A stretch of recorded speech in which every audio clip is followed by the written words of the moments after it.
Yes, Jordan has high-tech spent stuff. so much time making this look funky.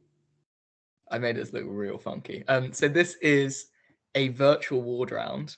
We're going to take you on a very magical mystery tour of a made-up respiratory ward, and me and Ash will be kind of guiding you. It's a bit like Choose Your Own Adventure, but is fun, and it has medicine in it, which hopefully you should learn about. So I'm Jordan, by the way, if you've not met me.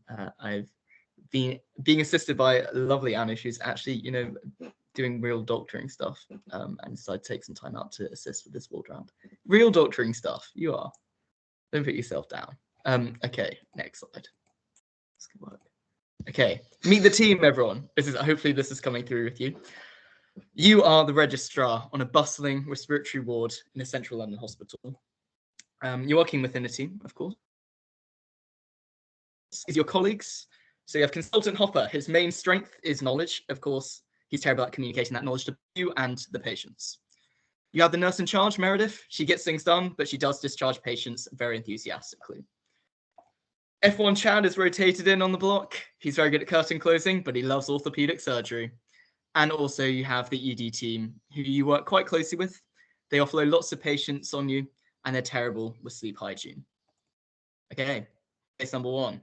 Anush, I think you're up on this one. Yeah, right. So, guys, what are our thoughts on this chest x-ray? Do you have like a structure you go through? I'm sure you have a structure you go through because I think someone else went over it with you. So if one of you wants to have a go at interpreting this, or if someone wants to just spot the diagnosis, you can tell me what's going on.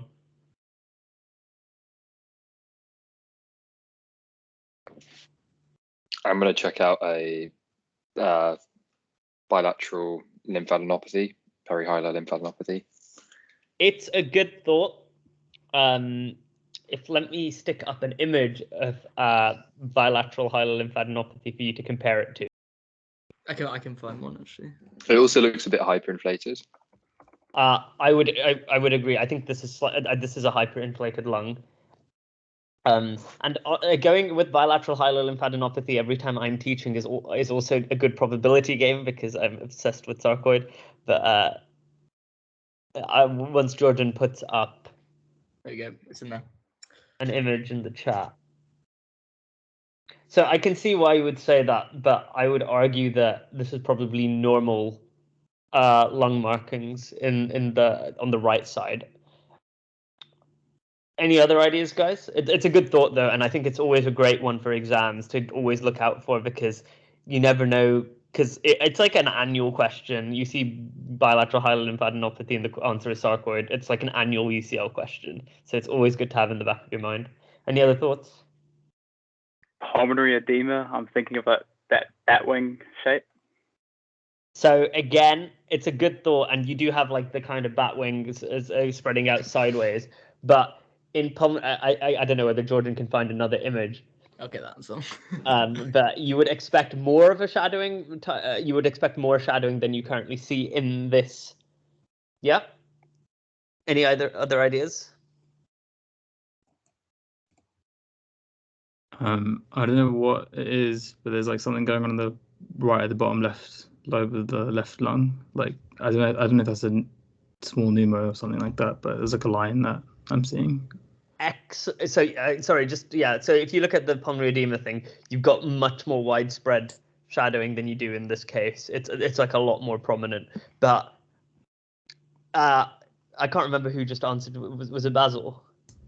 Yeah, Excellent spot. So this is a left-sided pneumothorax, and the way you can this is don't be alarmed because this is actually a very, very subtle pneumothorax, and if it comes up in exams, they'll give you something easier. But the thing is, if you can recognize a difficult pneumothorax, you can recognize a more obvious one. I'm just going to take control for a second so I can show you where it is. I can draw it on for you. So if you look at so when you see lung markings on any chest x-ray, you need to follow them out to the border of the ribs to see whether if they go all the way around. If you can see, you basically cannot see lung markings past this line. Sorry, that was a bit wayward. Can everyone see that? If you can't see that, let me know. I've got a more obvious example in a minute. But can you see how there aren't any like lung markings? So these are your normal lung markings, like here, and like the things that you guys were referring to as batwing shadowing. Those are the normal vasculature of the lungs that you're able to see. But on the left-hand side, they kind of stop at where I've drawn this red line. I can't remember who, but yeah, if you can't see that, let me know. But I will show you like a more obvious one in a second. So subtle pneumothoraces. So pneumothorax. What's the definition of pneumothorax, guys? Air in between the two layers of the pleura. Yeah, so you have the visceral pleura, which faces the organs, and the parietal pleura, which faces the ribs, and that space is basically helps you breathe in and out, and it's almost like a potential space. And if you've got air in there, you've got a pneumothorax. What's it called when you have? What other things can you have in the pleural space, and what names do we have for those? There are hemothorax, chylothorax. Hemothorax is blood, chylothorax is chyle, which is lymphatic drainage. Anything else more common than both of those? Effusion, so fluid. Yeah, so any kind of fluid, if you've got in the pleural space, you've got a pleural effusion. And then the last important one is probably an empyema, which is like pus that then like kind of coagulates in the pleural space. But yeah, we'll briefly talk about pneumothoraces because like again, it's like a common exam topic. So I guess basic management. So you can have a simple pneumothorax where you've got air in the pleural space, or you can have a tension pneumothorax. Does anyone know what causes a tension pneumothorax, or how you would define a tension pneumothorax? If there's mediastinal shift. Yeah, so you've basically got like this huge increase in pressure that pushes everything away from the side of the pneumothorax, which is why on any respiratory exam you should, and any ATE scenario, you need to palpate the trachea. That's not an X-ray sign you should be finding. You should be finding that on clinical examination. And if you can feel that, you need to be worried about tension pneumothorax. And effectively in a tension, you have a one-way valve. So every time you breathe in, more air rushes into the pleural space, but when you breathe out, that air doesn't leave the pleural space. So you have increased rising pressures in the pleural space. The pneumothorax gets bigger and bigger with each breath, and it can cause death. But yeah, simple pneumothorax. Jordan's got a nice flowchart in a few slides. Basically, if it's more than 2 centimeters, you're going to put a chest drain in. We'll talk a bit about chest drains. If it's less than 2 centimeters and it's a primary pneumothorax, i.e., there is no underlying lung pathology, they don't have like COPD, asthma, emphysema, anything like that, you can discharge them. If it's less than 2 centimeters and it's a secondary pneumothorax, you're going to need to observe them for 24 hours because they're at risk of deteriorating. The flowchart has a few more details, but like this is basically the gist of it. And then tensions, second intercostal space, mid-clavicular line, and you need a 16-gauge cannula to decompress it. So you put the cannula in and you take the needle out. You need to be and you're effectively just leaving the tube of the cannula in. And what color is a 16-gauge cannula? It kind of depends, trust, but there is it's usually the same. Is it gray? Yeah, excellent. So you put a gray cannula in, and I guess this is relevant because we're moving more and more towards these non-bleeding cannulas, depending on where you go to work. So the non-bleeding cannulas have a port basically that releases some of the pressure that prevents the blood from coming out of the cannula. You need a bleedable cannula in order to decompress a pneumothorax. It's not, you can't use a non-bleeding cannula like the fancy ones they have. If any of you are at UCH, you need to get one that doesn't have that. And if you go to a resus trolley, you'll find the old-fashioned cannulas, and that will help you decompress a tension pneumothorax. I don't know if you knew that, Jordan. I did not know that. Yeah. It's because all the cannulas at my hospital are non-bleed, so it's just a nightmare to find one. Yeah, midline shift emergency. Here is a much more obvious image of a pneumothorax. This time it's on the right-hand side. Absence of lung markings. If you're lucky, you can also see the edge of the lung. Well, I drew it out for you, to be fair. which makes it a bit easier. But look for lung markings. The edge of the lung isn't always visible. And Sorry, yeah. I have a quick question. Bit of a stupid one, but when you say lung markings, do you mean the little white wispy lines? Exactly. Yeah. So that's the vasculature of the lungs, and that's what you're seeing. And yeah, that's exactly what I mean. Okay, if you can't see any wispy lines is a good description. I like that. I might nick that actually. If you can't see any wispy lines going to the edge of the ribs, then you need to think about pneumothorax. Okay. As related to the wispy lines thing, you don't have to answer it now because you might bring it up later on in the presentation, but this whole thing about curly A lines and curly B lines, just I have no clue, and it's something that Parsford likes to talk about, so if we could mention that at some point, that'd be good. Should we talk I'll about try and that find at an the end image as well. What was that, Jordan? I said I'll try and find an image as well, and we can talk about it. We can talk about it at the end. It's like if I was to be completely honest with you, it's probably a bit academic, and they probably won't test you on it. Curly B lines they might mention, but honestly, in real life, they're barely like a real thing. But we'll talk about it at the end. Is that okay? Okay. Yeah, that's good. So chest drain placement. So anyone with a symptomatic pneumothorax needs drainage, and anyone who has a tension pneumothorax, even after you've done the emergency release of the tension pneumothorax, they will go on to need a chest drain. And a chest drains are very specialist. In most hospitals, and under the current GMC guidelines, you need to be ultrasound trained. You have to have done 100 ultrasounds before you can put a chest drain in, or to do the ultrasound and do the drain yourself. As an F1, you might get taught how to do it. I had a RESP job and I didn't get to put a single chest drain in, so you probably won't get to do it. But the thing that they might ask you about is this triangle of safety. And this is where you can put a drain in without damaging lots and lots of neurovascular structures. So anteriorly, it's if you can feel your pec, it's like the lateral edge of your pec major. At the top, it's the base of the axilla, but that one's easy to remember because you're not going to stick a chest drain into someone's arm. At the back, it's latissimus dorsi, and then at the bottom, it's the fifth intercostal space. If I was going to, would I memorize these? Probably not, because you can figure 3 of them out. The one I would remember is the fifth intercostal space is the lower limit of it. The other 2 you can blag if you forget in an exam. Just think about what's in that area. Okay. So as I mentioned, this chest X-ray shouldn't need to exist because you should be picking this up clinically using and it's all about tracheal deviation. Now, I think Jordan's got a good SBA for you next up. Oh yeah, here's the deviated trachea. You might want to take control.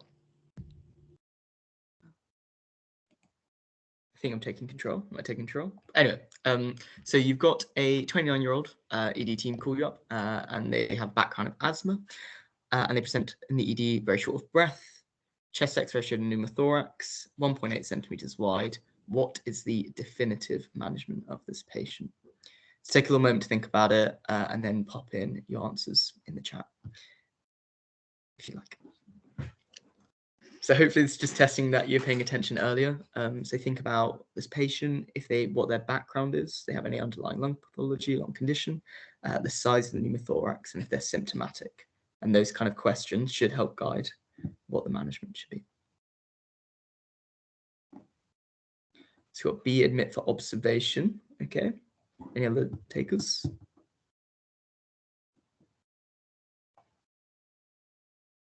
More takes on B. I realize I may have missed something on my slide that has led you to put B as the answer. Is it whether they're breathless or not? Is that the point? Excellent. Yeah. So yeah, Anush mentioned it, but he actually didn't put it on his slide. So you got to think about this patient is breathless and they have a background of asthma. I need something definitive. If this was just a young person who Well, I'll go through the flow chart in a sec. Yeah, actually really saved them out. I'll go through this. So you need to insert a chest drain on this patient, and I'll tell you why. So this is the BTS pneumothorax guidelines. They're really useful.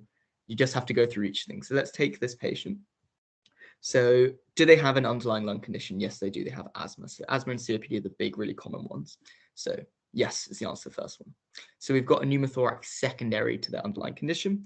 And then the next thing is that pneumothorax over 2 centimeters, or are they symptomatic? Are they breathless? Which they are. So you need to admit them and put a surgical drain in. If this asthmatic patient was not breathless, then we would aspirate it, and then we tend to monitor them and admit them. Does that make sense?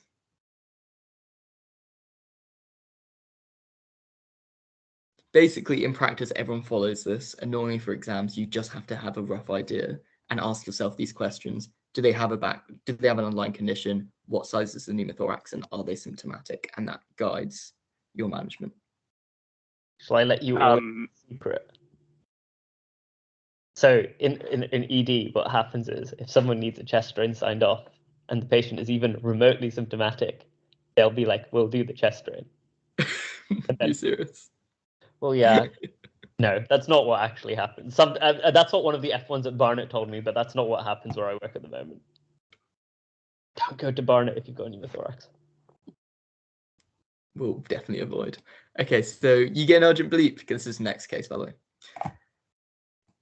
So it's the ED team again. There's an 18-year-old female called Samantha. She's coming to ED very short of breath, played a game of football, and called an ambulance because she used her inhaler 10 times, Blue Rescue inhaler, and nothing was happening.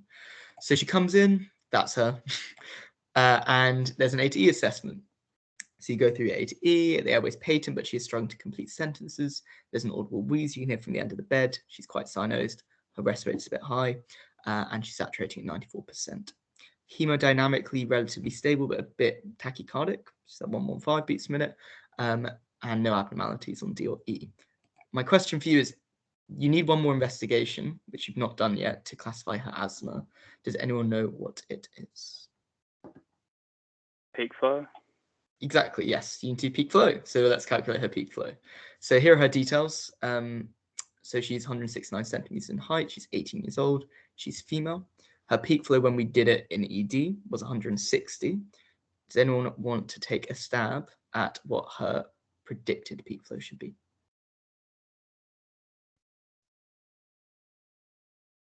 And then we can calculate the percentage predicted from that. You can put it in the chat or just unmute yourself.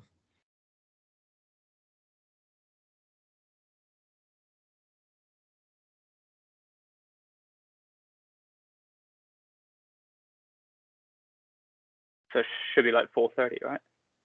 Yeah, so it's around the 420. So you'd probably round the height to the nearest one, which would be 167, and I just plotted it there at about 420. So 160 over 420. I will save you doing the calculation yourself, but her predicted peak flow. So I've got this annoying thing in front of me on the screen. I can't see the actual answer, but I think, was it say Anush? I actually can't see because it's still where it says meeting in general. 38%. 38%. Thank you.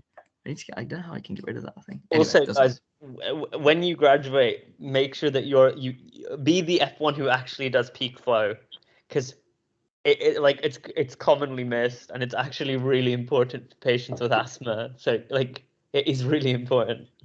I'd always recommend when you're doing A to E stations, when you're in the B and you're on your measuring part, beyond SATs and respiratory, always mention and think about sputum pot collection and peak flow monitoring.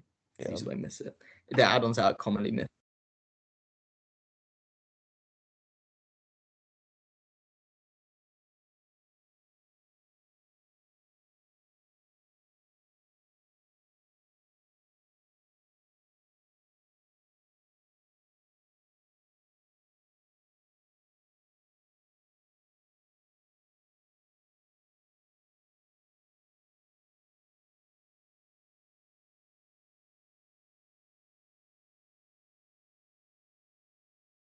Is Jordan frozen? I can't see anything. Yeah, I was about to ask. Oh, right. I was just awkwardly sat here being like, Jordan, has your internet died or is it mine? So it turns out it's Jordan. Right, in the meantime, while he gets himself back to life or whatever he's doing, Anyway, have a think about this question and put an answer down. While he's frozen, can I ask a question that's from a few Of course slides you can. Obviously, maybe you might need to take control. This was about aspirating. Could you clarify exactly what aspirating means and how you do that? So, as in what context? In the context of pneumothorax, because if it was between, I think it said between 1 centimeter and 2 centimeters, you'd aspirate. Ah, yes. Let me go back to that slide. Right, can you see that? Yeah. Yeah. So when you aspirate, aspiration is just taking out a sample of fluid or air from the pleural space. So there's two ways of doing this. You can either do, I'll talk about it in context of both pneumothorax and pleural effusions. So you can do in a pleural effusion, you can do a diagnostic aspirate where you take a sample and send it to the lab, or a therapeutic aspirate where you are just removing a lot of it, whatever's in there, in order to reduce the burden on the lungs and allow them to re-expand. In the context of a pneumothorax, you're only ever doing a therapeutic aspirate because you're not going to get any. I mean, there isn't anything else to remove. It's just air. You can't send air to the lab. Try as you might.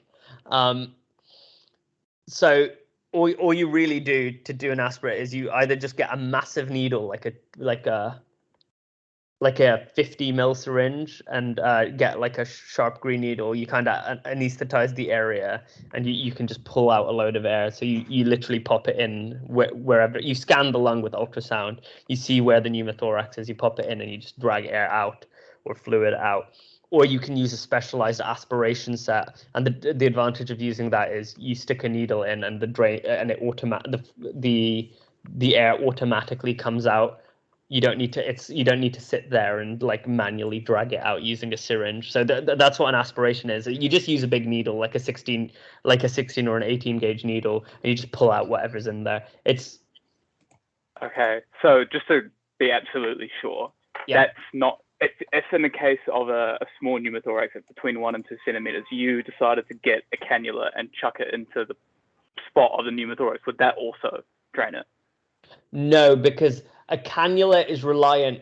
So a cannula works in a tension pneumothorax because of the pressure differential. It's just because of tension pneumothorax is at such high pressure, it will automatically drain itself out. But in the context of a normal pneumothorax, you're going to need to provide some negative pressure in order to drag it out. Got you. Okay. Sorry, yeah, I'm just talking about aspirating. It's cool. Yeah, sorry, no, my internet just timed out. I'm on hotspot now, so we should be okay. The only other thing I was going to say, Liam, was like in real life and on local guidance, sometimes they skip the step of aspiration because often it doesn't work. Okay. But for exams, absolutely, aspirate is the right answer. Okay, and so while I have you, I don't mean to derail this tutorial, No. but I wanted to ask about you said that the tracheal deviation is a clinical finding. You never want to get an X-ray and find tracheal deviation as a surprise. Yeah.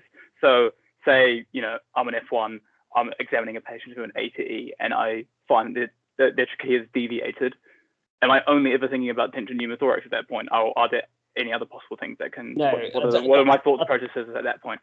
That's an excellent question. So you have to look at it in terms of the history and the rest of your examination. So you're going to complete your examination. We can talk a bit about what other findings you'd expect for different things, but there are other things like big pleural effusions can move the trachea, and so can big things like ENT malignancy. So you need to take the history into consideration. But I will make a note of it, and it's another thing we can talk about at the end. Okay, cool. Is that okay? Thanks. Yeah, that's fine. All right, so did everyone roughly classify this as an attack? Just coming back to the case. I hope so. Well, what do people think? Mild, moderate, severe, life-threatening, near fatal? You can pop it in the chat. Okay, so we've got life-threatening. Pranav, do you want to expand on why? What's worrying you particularly? So we've got severe, we've got life-threatening. Yeah, I just remember cyanosis is life-threatening, that's all. Yeah, same. Okay. But like, if we were talking about peak flow, it had to be less than 33 for it to be life-threatening, right? So So I have seen, I think cyanosis, we'll go through it, but I'm pretty sure cyanosis puts in the severe category, but we'll double check. We'll go through it all together. So does anyone remember any cutoffs that we use when we're classifying asthma attacks? You can just throw out numbers that you know of, because I know it's a bit confusing. We can start with moderate, but literally any cutoff that you know that demarcates between different classifications of asthma attacks.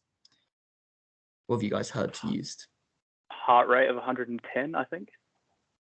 Yep, so heart rate of 110. Yep, so that puts you in severe. So she's definitely in that. She's tachycardic. Any other cutoffs that we use? So peak flow, we know we use. Do we know what the cutoffs are? So 33 to 50% is severe. Above 50 is moderate, and then below 33 is life-threatening. Life-threatening. Yep, exactly. And anyone know about the SATs as well? When are we worried with the SATs? I think 92 is life-threatening. Below 92. Exactly. 92 is life-threatening. So we'll go through it. So moderate is peak flow, that's a bit below, but it's above 50%, and they don't have any severe features. Severe is, you're right, 33 to 50% best predicted, and also their rest rate, if it's above 25, then they're in severe, and their heart rate is over 110 as well.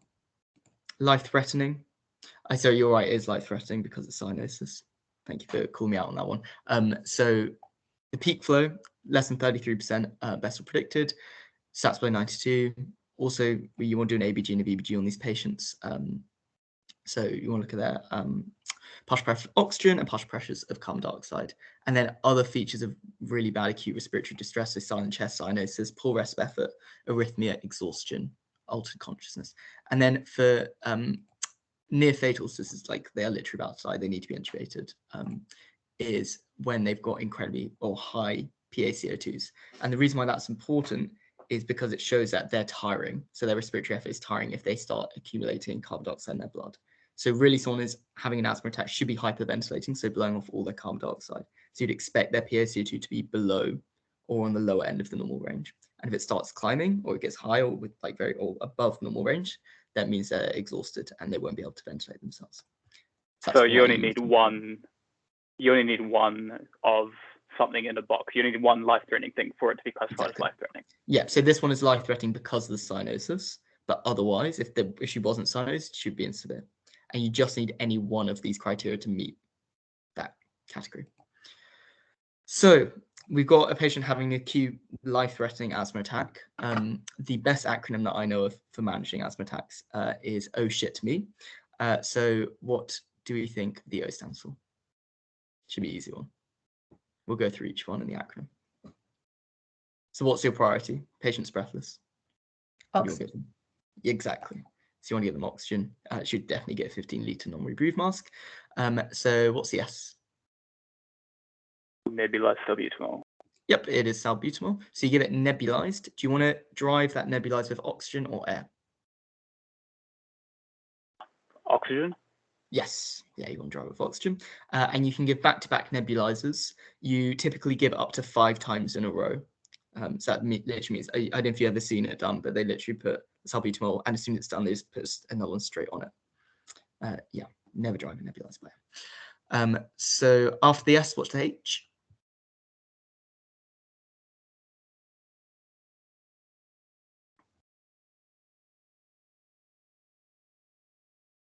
I know, so think about usually what inhalers, you have salbutamol here, as well, your other types of inhalers. It's the same kind of principle. So to reduce the inflammation in the airway.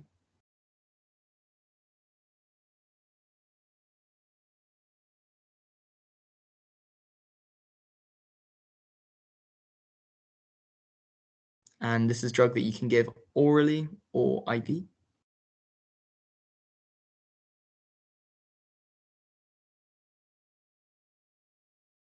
Dampens down inflammation. Okay, I'll tell you. It's hydrocortisone. So you can give hydrocortisone. You tend to give hydrocortisone IV for anything that's severe or above. So severe or life-threatening, you'll just get venous access and give them hydrocortisone IV. You can give prednisone orally, but that usually tends to give that for moderate attacks. Sorry, I've just skipped ahead. You definitely saw it. So the I is ipratropium bromide. So do you also want a neb? That's a muscarinic antagonist. And then the next stuff, anyone know the last few things? They're more technical, and you would really escalate this far without senior approval, essentially. So you do the O, S, H, and I together, so you pretty much do them all at once. And then after that, you have some more additional treatments you can do. Anyone know any of them? So it's T, M, and E. I don't know if I'm pronouncing this right. It's like theo or thiophyllene or something along those lines. Yeah, I don't know how to pronounce it. Yes, thiophyllene, theophylline, I think, Anush. And then other one that you might give them. They're still not responding. Is it magnesium sulfate? Yep, correct. So you're theophylline, magnesium sulfate, but I've never seen that happen in practice. And when I've spoken about asthma guidelines for teams, they usually say, usually you're on the phone to ITU before you even get to these drugs. And then you always want to escalate care. I would argue that you'd escalate care before considering theophylline, and you'd always start with senior support. Okay, so OSHIP-ME is the acronym. Just remember that, and you'll never forget asthma management, I promise. So back in ED, you do the oxygen, salbutamol nebs. You give IV hydrocortisone and ipratropium bromide, and you take an ABG. It shows the following. What's the most appropriate response based off this?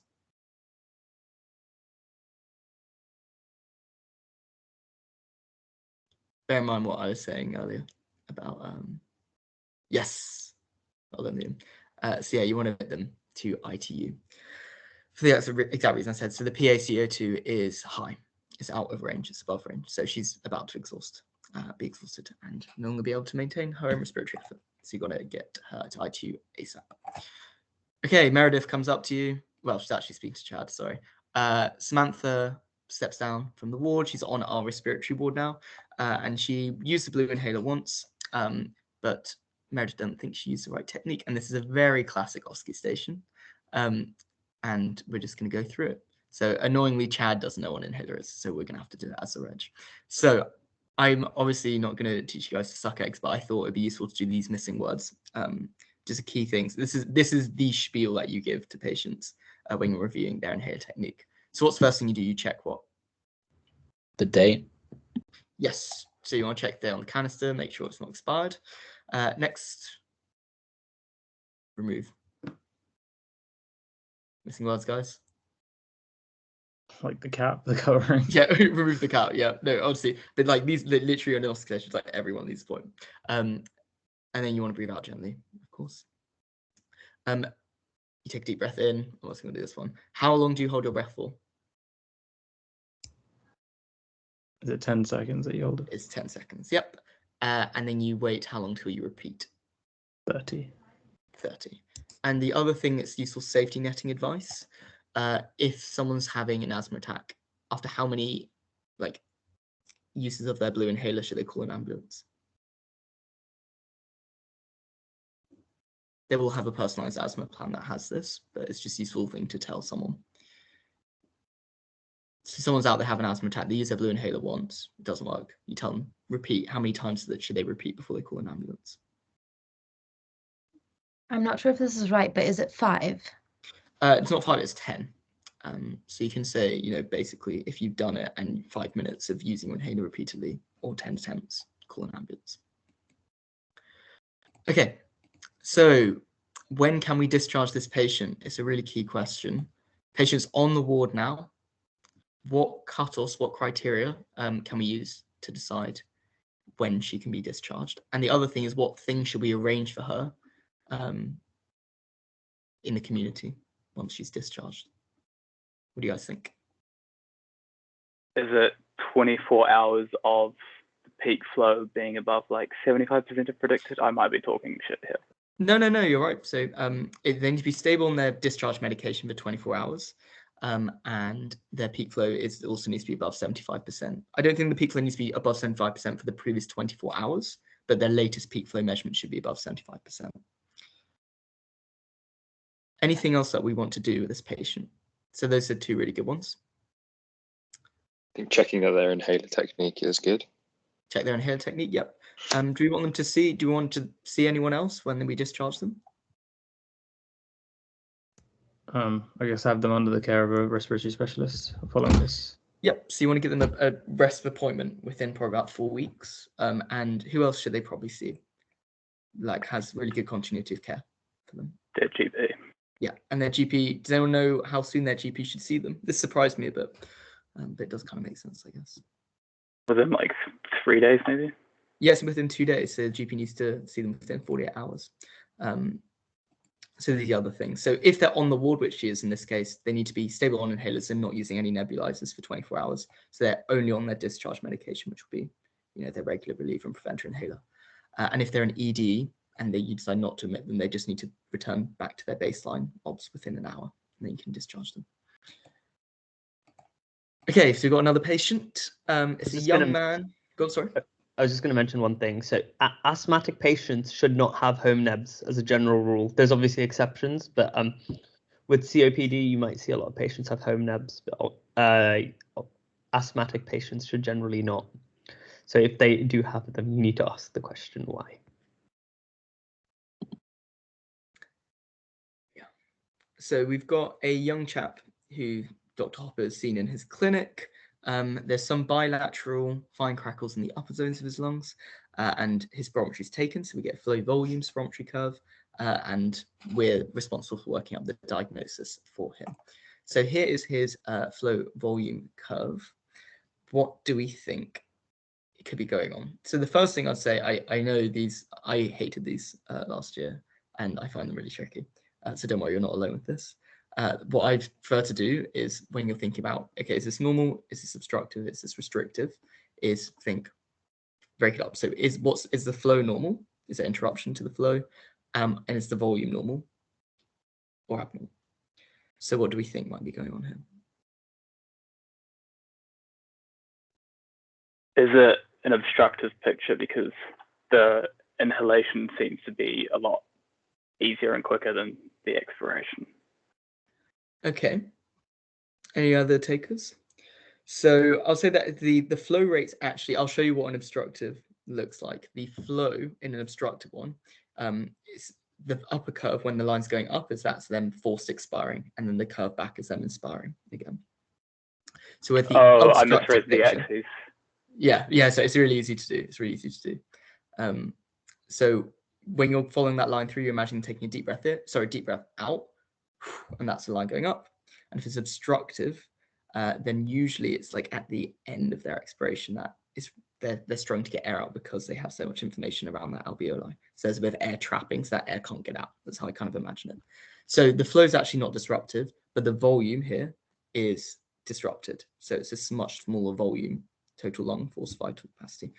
So what does that imply? Obstructive, restrictive picture. It's a restrictive defect. It's a restrictive defect, correct. So this is just comparison so you guys can see. So any restrictive defect comes about when there's a reduced lung volume, so less alveolar recrusion. So lungs can't expand fully, there's less air in the alveoli. Whereas obstructive is the alveolar structure itself is damaged. So it's usually due to inflammation, excessive mucus around the alveoli. So what happens is when someone expires during spirometry, they initially get quite a lot of air out in an obstructive picture, but you'll see in that curve that it really tapers off, and it's because you've got all this air kind of trapped in defective alveoli. Whereas in the restrictive picture, you can still expire fully. It's just your lungs are kind of much more restricted, so they're almost trapped in a cage, if that's kind of how I remember it. So you can't, the overall volume of air being exchanged is much more reduced. So, I put up the cutoff, sorry. So you know the cutoffs. So it's the FVC, FEV1, forced expiration in 1 second versus the total forced vital capacity ratio or percentage. The cutoffs are 70%. So in an obstructive picture, you tend to get an FEV1 of FVC less than 70%, and in a restrictive picture, you tend to get the ratio over 70%. And that's because in the restricted picture, you have a decreased forced vital capacity, but the actual FEV1 is unchanged. So it changes the ratio to be increased. There's also something you might hear about called transfer factor. I don't know if you guys heard about it, but in a restrictive condition, so transfer factor is just a measure of the amount of air that's diffusing across the alveolar walls. And in a restrictive picture, the ratio of transfer factor to the alveolar volume is normal. So it means that the amount of air exchanges that's happening is correct and proportionate to the volume of alveoli. Whereas in an obstructive picture, because you have so many defective alveoli, you'll have a reduced transfer factor. It's just something you might see come up in questions that helps aid you working out whether this is an obstructive or restrictive picture. Hopefully that makes sense. So this is what the lungs kind of look like as well. I won't go into the details. Do we know any obstructive lung disorders off the top of your heads? Chronic obstructive pulmonary disease. Yep, so COPD. Any others? Asthma. Yep, asthma. Another big one. Happens, patients with cystic fibrosis have this. Bronchiectasis. Yeah, and there's another one which is bronchiolitis obliterans, but it's pretty rare. Okay, and what about restrictive lung disorders? So this actually causes the lung wall itself. Yeah, go on. Pulmonary fibrosis. Yep, so pulmonary fibrosis would be one. That's a big one. So the way I like to think about it is like the lungs themselves are reduced in volume. There's damage to the rib cage, so the lungs can't expand fully, or maybe there might be something that happens in terms of the muscular action of the lungs. So in terms of like the mechanics of you ventilating, it's disrupted in some way. So with that in mind, what else could be going on apart from fibrosis? We get angstbond. Yep, angstbond. Yep. Anything else? Malignancy. Yep. Potentially. Any sort of chest wall deformity? Chest wall deformity will do it. And okay, think about like mechanics of the lungs. So diaphragm not rising forward. Costochondritis, is that one? Or I'm not sure. So costochondritis, yes. So there's inflammation. Yes, because you will take less deep breaths. Yeah. So anything that's damaged, yeah. So structural damage, yes. And also what I was trying to get at is neuromuscular. But I think we got most of them. So fibrosis, asbestosis, sarcoidosis, Ard's inflammatory respiratory syndrome, angstbond, neuromuscular disorders. Severe obesity can also cause it, and any structural defect, really. Okay, so this is the gentleman that Dr. Hopper saw in clinic. Quite young, short of breath, some fine crackles. What questions would you like to ask him, bearing in mind you're keeping an eye out for restricted lung disorders, but also what questions would you like to ask in your general shortness of breath history, because you don't want to miss something by being really focused on this being a restricted lung defect. So we'll go through each part of it. So what questions in your history presenting plane would you like to ask about when you're doing a shortness of breath history? like cough characteristics, whether it's been accompanied. Yep, so you see if there's an accompanied cough, it's always important. Anything else? When it started and how long it's going on for. Yep. And a good question is a lot of times people, because these are quite insidious things with a lot of patients, a really good question is asking when were you last well? And just ask them, like, take me through like what's like going to the shops, what's like going up the stairs, what's your exercise tolerance like? A really good questions to ask. Anything else you want to ask in your history presenting play? It's on that shortness of breath. Whether it's worse lying down or sitting up. Yep. So exacerbating factors, alleviating factors. So it could be things like effort. They might have exposure to dust. It could be something occupational, or it might be in certain times of day. And alleviating factors, it might be angina related. So you can see if it's like rest inhalers, GTN spray, that kind of thing. So you want to pick out part of Socrates. We mentioned associated cough. Any other associated symptoms you want to screen for? Hemoptysis. Yep, hemoptysis is big. And if they do have it, you want to clarify how much and how frequent. Anything else that they might get associated with shortness of breath? And think about red flags as well here. Weight loss, night sweats. Yep, so all your constitutional B symptoms. What's a system that's really closely linked with respiratory system? Palpitations. Yep, so palpitations, and something that you'd be really worried and you want to admit someone to ED if they're short of breath and they have something else. Chest pain? Oh. Chest pain, yeah. So you want to see if it's cardiac sounding. And if they've got pleuritic chest pain as well, might indicate they're having EP. And cardiac symptoms, we mentioned palpitations. And what's a good question to ask in relating to feeling breathless in the night? It's quite a classic cardiac screening question for heart failure. How many pillows they sleep with? Yeah, orthopnea, so exactly. Okay, exercise tolerance we covered. So past medical history, of course, you want to go over. Related conditions might be asthma, COPD, or risk factors for the Ps or DVTs. And drug history, what kind of things might you specifically ask if they take anything?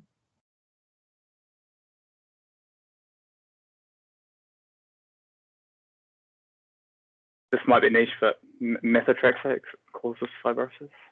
Yeah, so yeah, you might want to see if they're on a disease-modifying drugs. Also want to check if they have any home oxygen requirements. So some COPD patients are on home oxygen, and that can really help you, especially if you're worried about giving them too much oxygen. Because it's a classic, like they can be carbon dioxide retainers. And family history. Obviously, of course, you want to go through any history of atopy, so asthma, eczema, hay fever, and maybe family history of TB as well. In the social history, there's a few quite important things to ask about someone who's short of breath. What kind of things can you guys think of?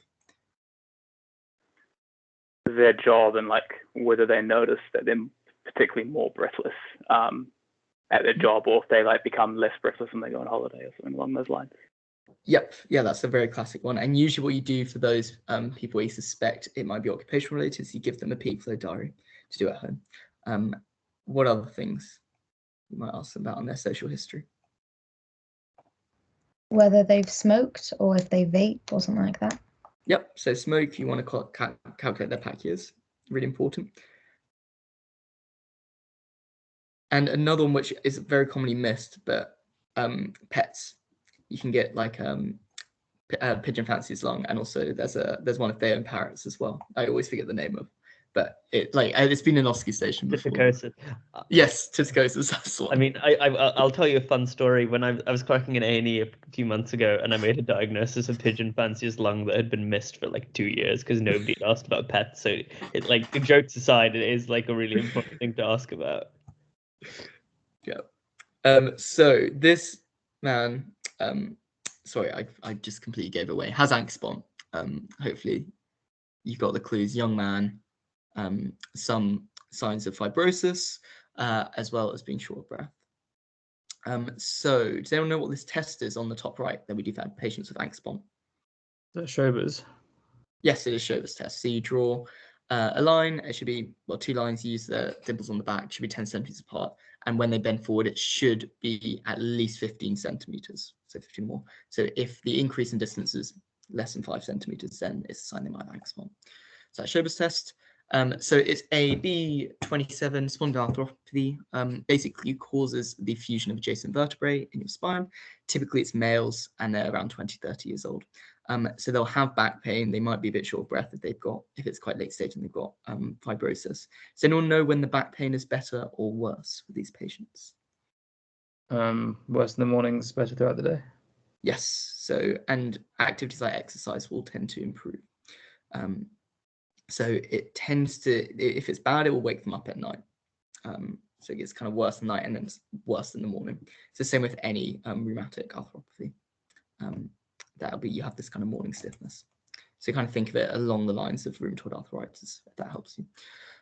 So you do get this restricted picture. It's due to a combination of things, but mainly fibrosis and kyphosis and ankylosis costovertebral joints. So does anyone remember any of the A's that you get associated with Ankspont? I got grilled on this by a rheum consultant. I knew none of them in clinic. One of them was in the history, right? The apical fibrosis. Yep, apical fibrosis, good start. Yep.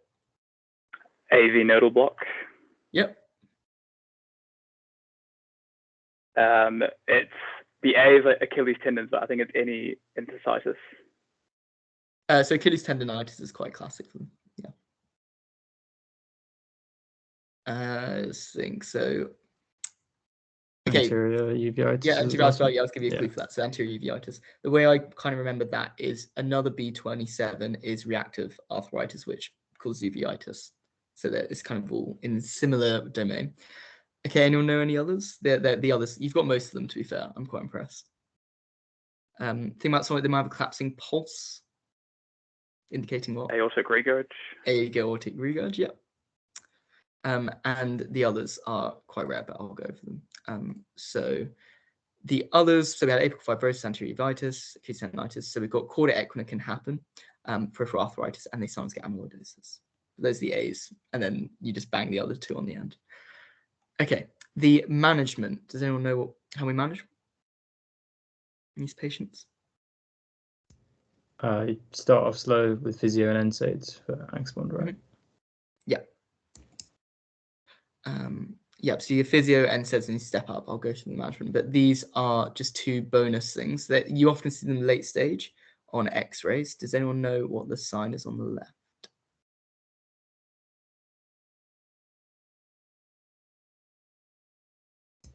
Bamboo spine.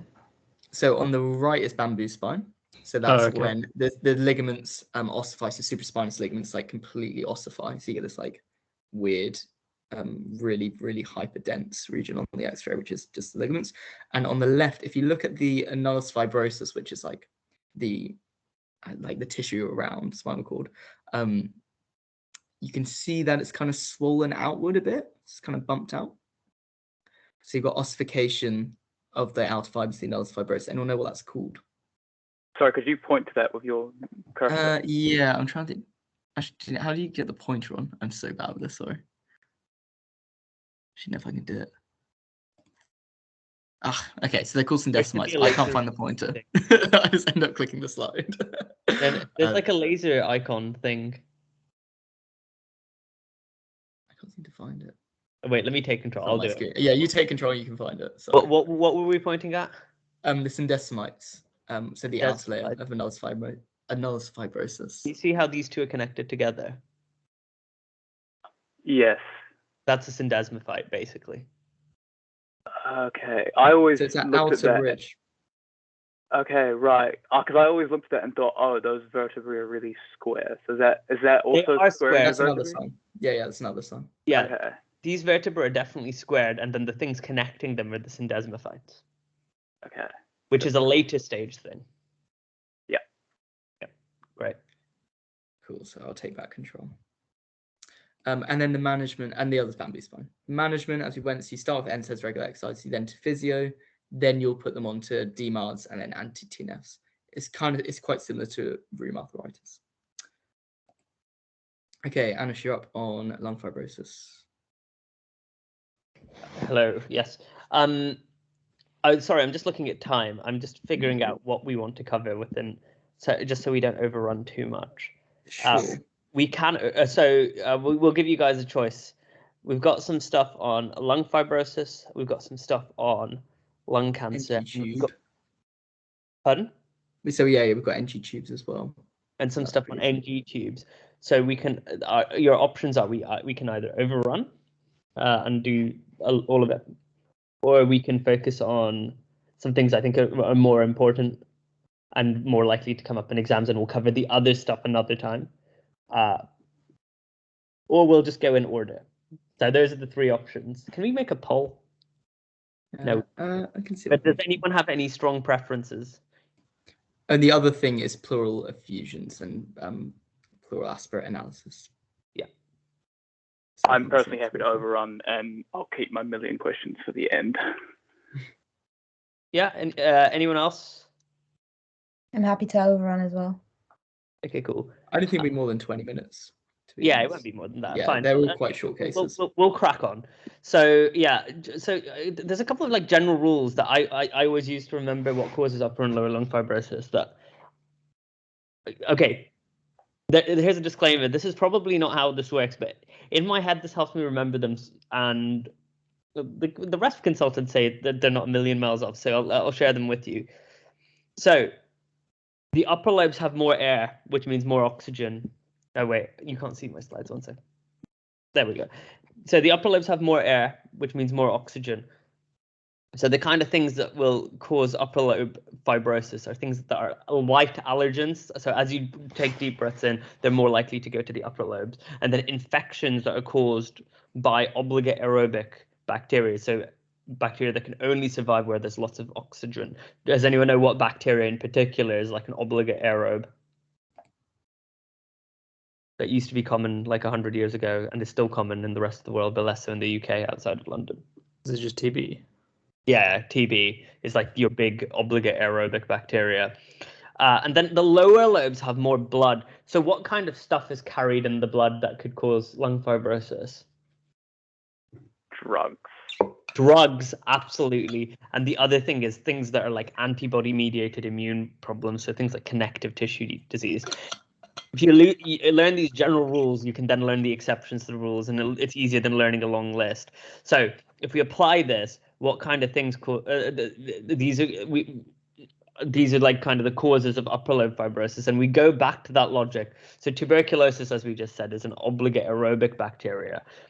So that means it only survives in the parts of the lungs where there's the most oxygen, which is the upper part of the lungs.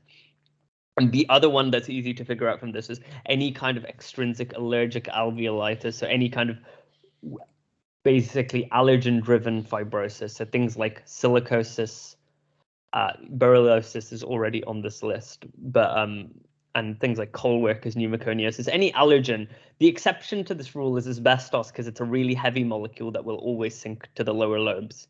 But yeah, if you can remember tuberculosis and allergic alveolitis, and then you'll remember angstpon separately because it's one of the 5 A's. The other ones aren't that important. But yeah, the ones I would remember are the allergens and TB for upper lobe fibrosis. I will hand back to Jordan.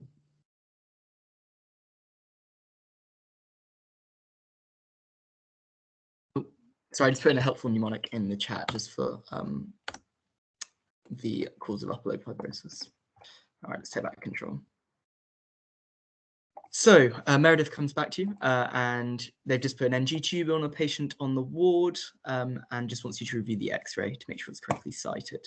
So what do we think? Correctly cited, not correctly cited? That's come down the right bronchus, hasn't it? Yes, it has. Yeah. So that's where the abnormality is. So the key point is you want to see if it dissects the carina. So the carina is where your trachea splits into your two bronchioles. So that's the point where you want to look. So that's on the left is your normal NG, remains in the midline, goes right through the carina, and then you just want to check if it goes below the diaphragm and is sitting below the gastro-esophageal junction, which it is nicely. Fine. Just so you know what an abnormal NG tube looks like, just because it sometimes comes up. Okay, so Dr. Hopper comes back to you. Chest drain was done on an asthmatic guy, and the chest drain was removed yesterday. However, he seemed to have a bit of a relapse, increase in rest rate, spiked temperature, and a chest X-ray was done. So that's the chest X-ray. What do we think is going on?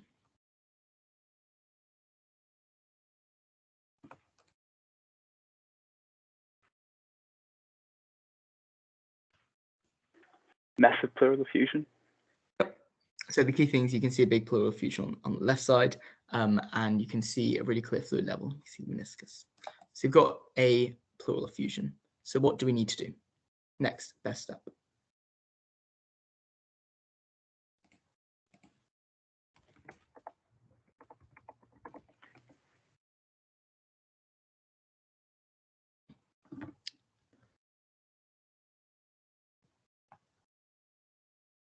Okay, so you consider reinserting the chest drain. Okay, he is breathless, obviously. Yeah, so you kind of want to work out what's causing the pleural effusion, because essentially once you can work it out what might be causing it, then you can tailor your management accordingly. So the IG referral, you'd want to wait and see what's causing the pleural effusion or do a set of obs. You wouldn't do that immediately. And you definitely don't want to watch and wait, and you don't know if this is infective, so you wouldn't immediately put in antibiotics. So you do a pleural fluid aspirate, and this is his aspirate. So it's quite turbid and cloudy. The pH is 7.1, quite a low glucose, high LDL, and the protein is high, so 40 grams per liter. Does anyone know what this is suggestive of? Empyema. So yeah, you want to consider empyema. So an empyema belongs to a category of pleural effusions, which are what kind of category? Exudate. Yeah, so it's an exudate. So exudates tend to have very high. So an exudate is a pleural effusion that is the result of usually it's infected, but there are lots of other causes, but it is a pleural effusion that occurs when you have a very high protein level and a very low glucose level. So it's usually a process that's infective. So you apply Light's criteria. This is only really used in a case where we're quite unsure whether it's a transudate or an exudative process. So usually you do it between 25 to 35 in the protein levels. So it's not quite high and it's not quite low. A transudate usually causes bilateral pleural effusions because it's the result of some failures. So does anyone know any causes of transudates? I'll give you a clue. Heart failure. Yeah, so heart failure. Any other failures that cause it? Like liver disease, liver failure. Yeah. Heart failure, liver failure. Anything else? There's a rare one which is associated with it's an ovarian syndrome. Bonus points, everyone knows it. Is it Meg syndrome? Yeah, Meg syndrome. Yeah. Don't ask me anything about it. I just know it can cause a transudate. Okay, nice. And then exudates. Apart from infective process, which is usually what causes most exudates, what else can cause it? So any process where you've got glucose being used up a lot and protein pushed out. Malignancies. Malignancy is a big one. Yeah. So malignancy, pneumonia, and the thing we're worried about here is probably an empyema as well. PEs can also cause transudates as well. I'm not exactly sure on the mechanism though. We might save that for the end. It's due to basically pressure buildup behind a big PE. So you have an increase in hydrostatic pressure that pushes fluid out. And these are all your causes of exudates. I was just going to mention one thing. There's on the exudate list, there's two very important things to remember. Exudates are almost always unilateral. There are two exceptions to that rule. One of those is pancreatitis, because you effectively get like ARDS, and you often that will result in bilateral effusions. And the other one is like connective tissue diseases. So if you see someone with bilateral exudative effusions, you want to think about things like lupus and rheumatoid.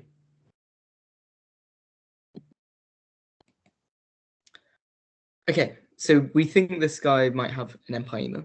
And remember the empyema is a collection of pus found in the pleural cavity, and that's kind of coagulating. So what do we think the management will be?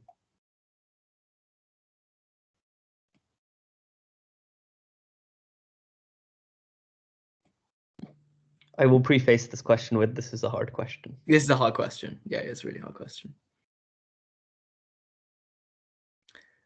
We can break it down bit by bit. So there's a few which are the same. So you've got chest drain. So ignore the additional medications. Do we want to just give antibiotics? Do you want to chest drain him? Or do you want to give him surgery?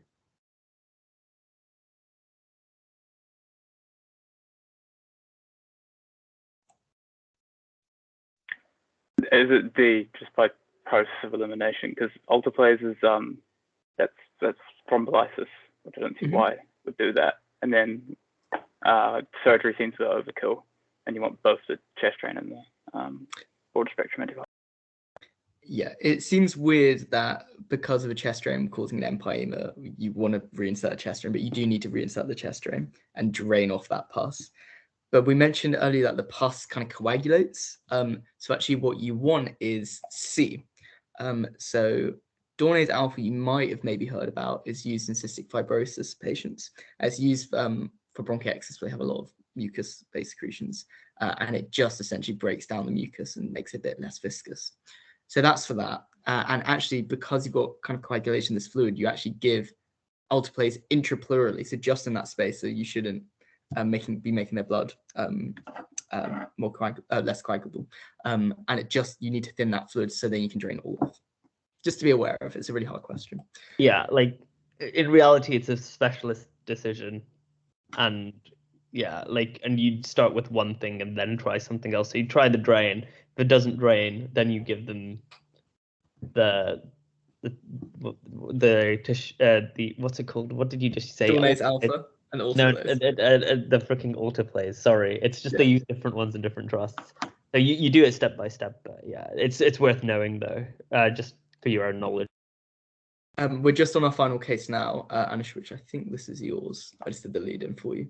I'll say the lead-in and then Anush can take over. So we've got Chad. He's quite bored. One of the patients in bed 13 has COPD, complained of some arm pain, so he decided to just do a wrist X-ray, which you can take a look at. Anush, I think you've got control. And you're on mute, by the way. Yeah. So take a look at this. This is another hard one, but it's quite a fun last case. Yeah. What do Any you thoughts think might on be this going on here? X-ray? If someone gets this, I will be very, very impressed because I would not get this. We're pushing you to the limits today, guys. Transverse Maybe you radial do, Red. fracture. So, interestingly, no. It's a good thought.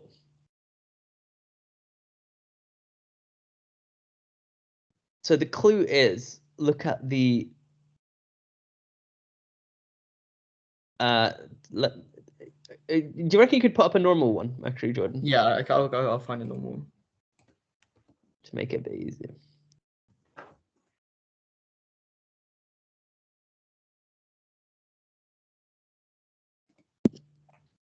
Yeah, I've got one.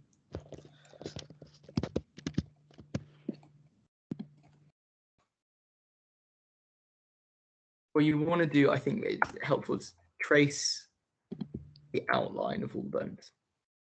Well, So look at that normal one, and I'm going to highlight the issue on this one.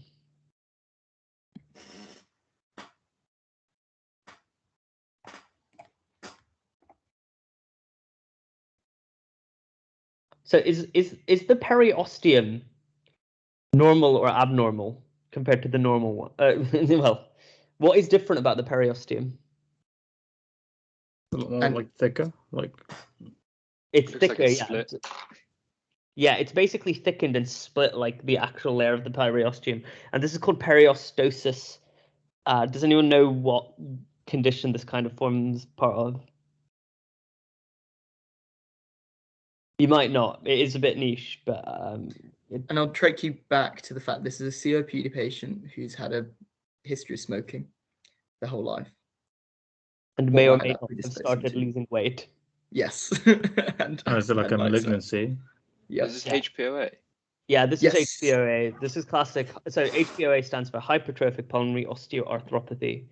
So that's we'll come back to it in a minute. But that's a sign of lung cancer. It's a paraneoplastic syndrome. So it's related to a underlying lung malignancy. Speaking of which, what is going on here? So this is a very common exam topic. Cushing's, right? This one. This is Cushing syndrome, which we will talk about again in just so. Paraneoplastic signs are very common in lung cancer, and they tend to suggest a certain type of lung cancer compared to other ones. So tell me, so let's go through each of these quickly, and we'll finish on some histology slides, to be fair, which we could leave for reference, but we'll see how it goes. So hyponatremia, under what mechanism does lung cancer cause hyponatremia, and which lung cancer generally goes along with that? It's a number of different. It's like an acronym. Usually small cell lung cancer because it causes SIADH. Yeah, exactly. Small cell lung cancer was a syndrome of inappropriate antidiuretic hormone secretion, which is a very common cause of hyponatremia. Lots of things cause SIADH, most commonly drugs, but literally everything under the sun causes hyponatremia, and usually via that mechanism. Hypercalcemia, there's two mechanisms here. Some kind of parathyroid hormone secretion. Yeah, so PTHRP, so parathyroid hormone releasing peptide secretion by which lung cancer in particular? Is this one squamous cell? Yep, very good. And the other mechanism is any metastatic disease can cause hypercalcemia. So any of the lung cancers can metastasize and cause it. Cushing syndrome. Ectopic ACTH. Yep. And which lung cancer?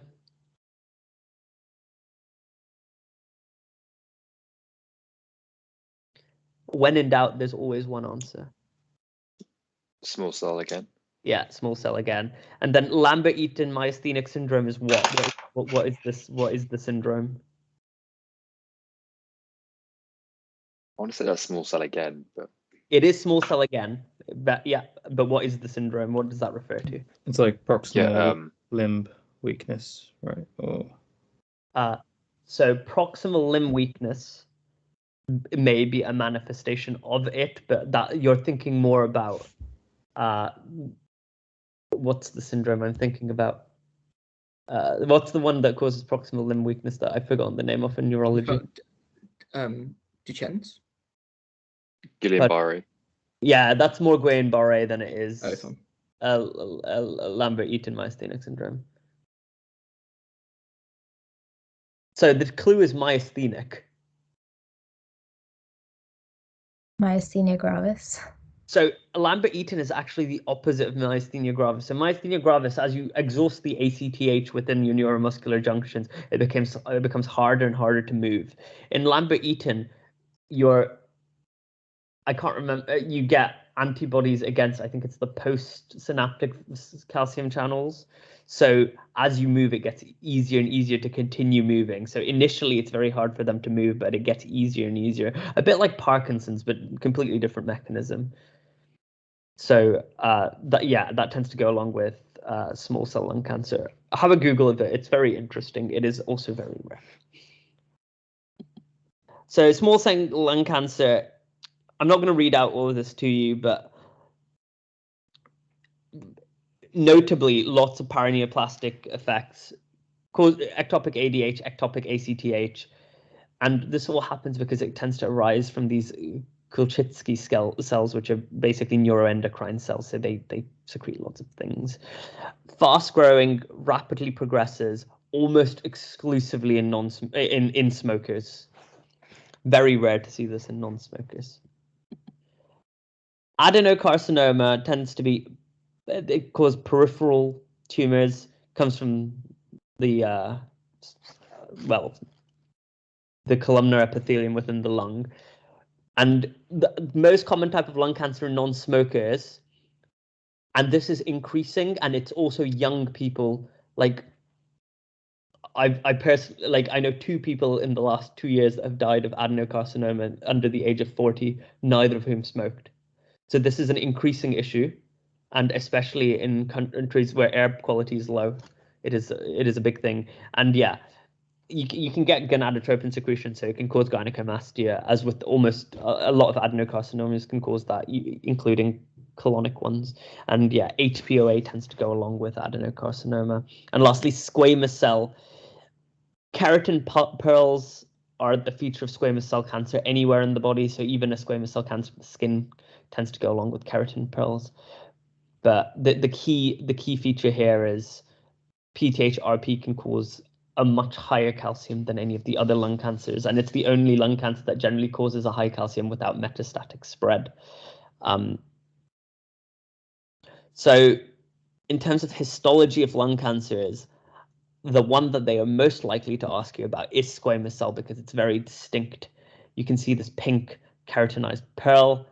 That is quite a distinct feature of any squamous cell cancer. Have a read through these histology. Have a look through. I think have a brief look through the histology of lung cancers. It's not hugely examined. It might be a question. It might be one question or two that most people will get wrong. It's not something that's worth spending loads and loads of time on, but it's if you've got the time, why not? I think that's everything. That is everything, yeah. We'll put the slides on the tray if you want to read through the end slides again. I'll Please get. let us know what you want us to do next week. I'll upload the recording at some point when I remember.